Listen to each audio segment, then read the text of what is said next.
Bonsoir. Les travaux, les gros travaux sur la 6 et leurs conséquences ne peuvent laisser les automobilistes indifférents. C'est surtout en direction de la province que c'est visible. Au niveau de Savigny-sur-Orge, de Grigny, Fleury-Mérogis, c'est plus préoccupant pour les conducteurs. Les rétrécissements de voies dans les deux sens entre Villabé et Le Coudray-Monceau. L'ensemble de ces travaux ne devrait pas finir avant l'année prochaine. Un point sur l'avancée des chantiers avec Aurélie Colombel. Entre Savigny et la Seine-et-Marne, les travaux sur la 6 débutent ici.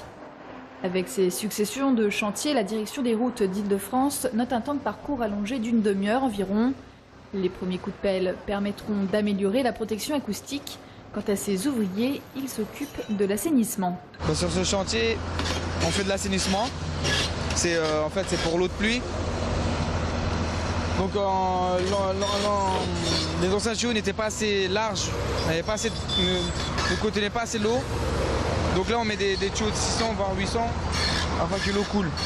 Un peu plus loin sur la route, au sud d'Evry, entre Lys et le Coudray-Monceau, vous pouvez admirer le nouveau terre-plein central tout neuf. La rénovation de la chaussée va entrer dans une nouvelle phase.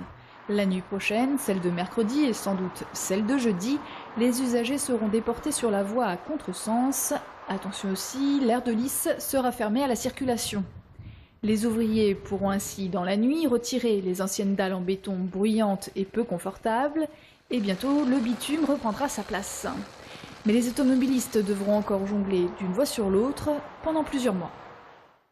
Une députée estonienne satisfaite, cette fois en véritable campagne pour affronter Anne Hidalgo l'an prochain à Paris. Nathalie Kosciusko-Morizet, qui lors de la fameuse primaire a obtenu 58,16% des suffrages exprimés, loin devant le second candidat. Les autres concurrents se sont ralliés à la cause de l'ancienne maire de Longjumeau, souhaitant donc l'alternance dans la capitale. À gauche, cette fois en Essonne, et toujours dans l'optique des municipales, un ancien socialiste se verrait bien en piste à Draveil. Il s'agit de l'ancien président de la base de loisirs du Port aux Cerises, créateur de l'association Convergence pour Draveil, Jean-Jacques Lejeune, qui n'est pas tout seul dans l'opposition de la ville. Le socialiste Serge Chevalier s'étant prononcé pour un large rassemblement avec les Verts, les communistes et le Front de gauche à suivre.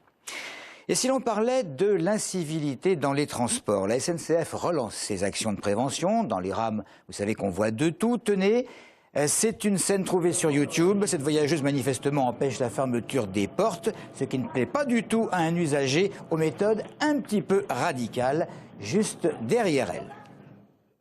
Voilà, là, sans aller jusque-là, il faut savoir que sur le réseau francilien, les seuls signaux d'alarme injustifiés représentent 74 jours de retard sur une année.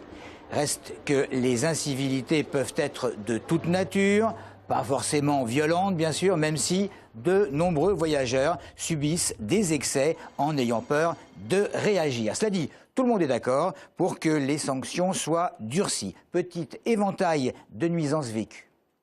Tout le monde tire la gueule et donc voilà, tout le monde en mettant avec son baladeur, on baisse la tête et voilà, il n'y a plus de communication et regard. Je suis de regarder quelqu'un direct, on se sent agressé, donc voilà. Qu'on ne se lève pas quand on voit une femme enceinte par exemple, qu'on ne dise pas bonjour au conducteur quand on rentre. Je dirais par rapport aux jeunes qui ne se lèvent pas quand il y a par exemple une personne âgée qui vient dans le bus et voilà, personne ne se lève et la mamie, elle est toute tremblotante avec sa petite barre. Pas plus tard que tout à l'heure, le fait de me faire cracher sur les chaussures et qu'on me dise que j'ai juste à fermer ma gueule. Il n'y a pas vraiment de politesse, c'est vraiment chacun pour soi, les gens sont très égoïstes, quoi. Des faire de graffiti, de jeter des choses par terre, c'est assez sale l'air. Les personnes âgées souvent se faire agresser par malheureusement la nouvelle génération, quoi, et j'ai un peu de mal à comprendre ça, quoi. Ça chante, ça crie, ça parle fort, des fois ils se disputent, voilà. C'est surtout le manque d'hygiène.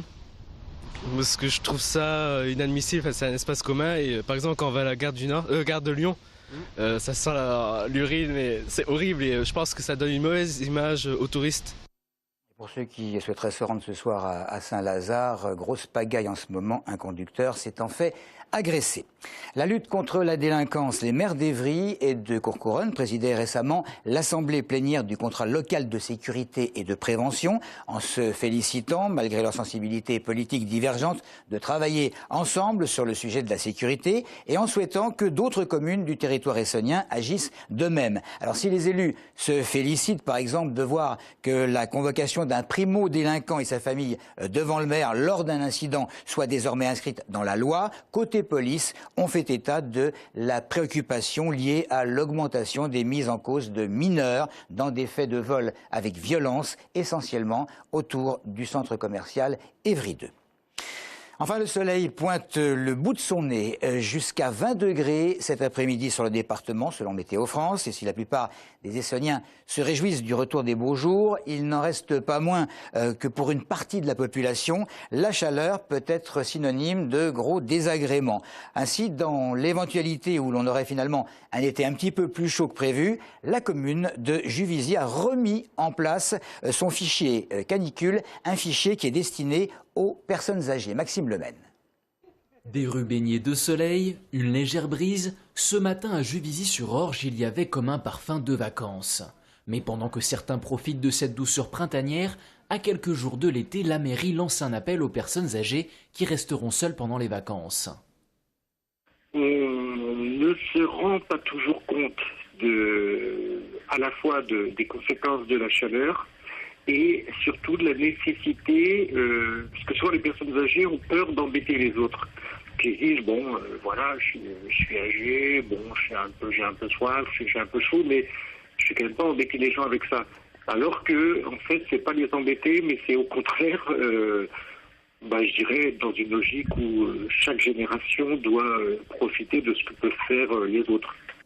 Les personnes âgées de plus de 60 ans qui le souhaitent peuvent se faire connaître auprès de la mairie, afin d'être intégrés au registre canicule.